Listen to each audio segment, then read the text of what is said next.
everybody, it's Amir Zahir. And for white people, that's Amr Zar. And for Amnesty International, that's...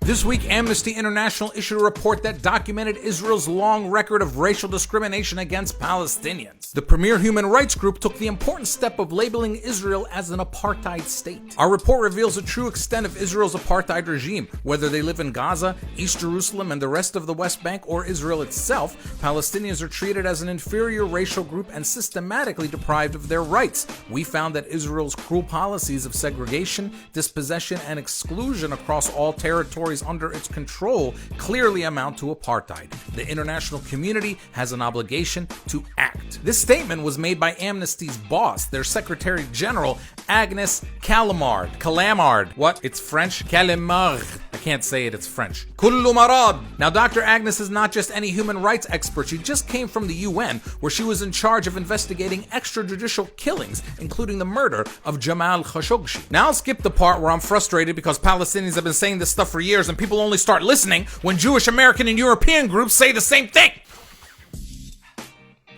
I mean, in this case, it's a French CEO of a British human rights group. It's like Sykes-Picot and Balfour all got together a room and realized how much they fucked everything up.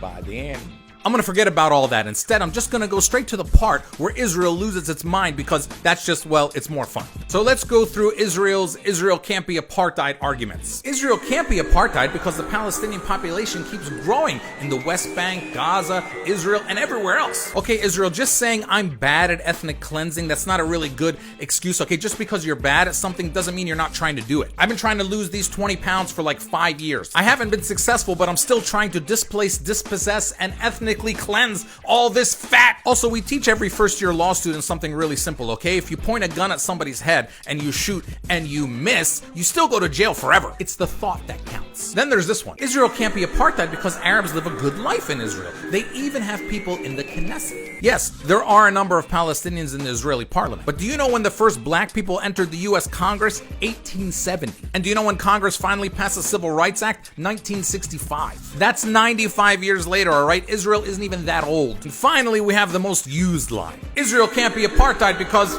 well, you're anti-Semitic, and you're anti-Semitic, and you're anti-Semitic, and you're anti-Semitic, and you're anti-Semitic. This one's starting to get old, and it's kind of dangerous. Anti-Semitism or anti-Jewish discrimination is a real thing. Synagogues get attacked. Jews get murdered for being Jews. It's horrific. It's almost always done by white supremacists, by the way, not Palestinians. Criticism of Israel, however, is not anti-Semitic. Even deep foundational criticism of Israel and Zionism is not anti-Semitic. If I say I don't believe in a Jewish state on the ancestral homeland of another people, even if it's the ancestral homeland of Jewish people too, that's not anti-Semitic. Saying that every Palestinian should be able to return to their homelands unconditionally, even if it messes up the Jewish demographic majority that you're going for, that's not anti-Semitic. I mean, I get it. Saying those things might sound terrible if you love apartheid, but it's not anti-Semitic. Should Palestine be a homeland for Jews? Sure. It always has been. Should Palestine be a safe haven for Jews?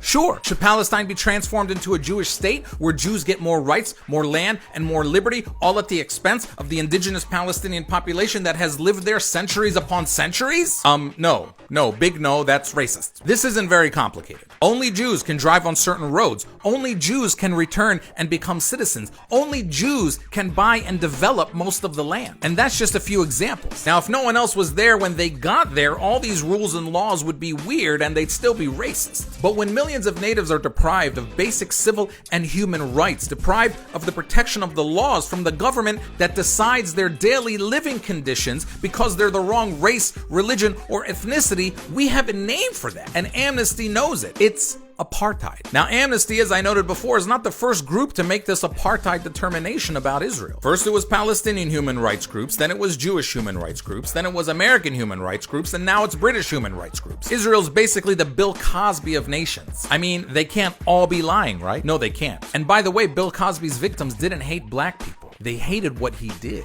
And finally, it's a good time to remind everybody that while Palestinians have been at the forefront of our narratives, we have never been alone. On the day after Christmas, we lost Archbishop Desmond Tutu. He stood with justice and morality in Palestine until the end, despite the incessant attacks and accusations of anti-Semitism. Maybe Amnesty learned a few things from Archbishop Tutu. He said, "If you are neutral in situations of injustice, you have chosen the side of the oppressor."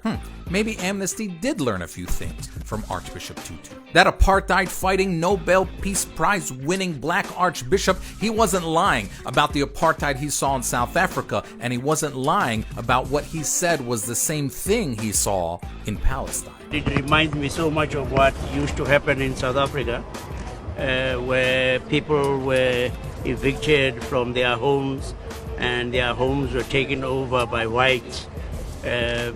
And you would see someone say, "You see that house? That used to be my home." And he said one more thing that every Palestinian has been saying since 1948, and that every lover of justice should be saying loudly today. I wish I could shut up, but I can't, and I won't. Thanks for watching. Justice will prevail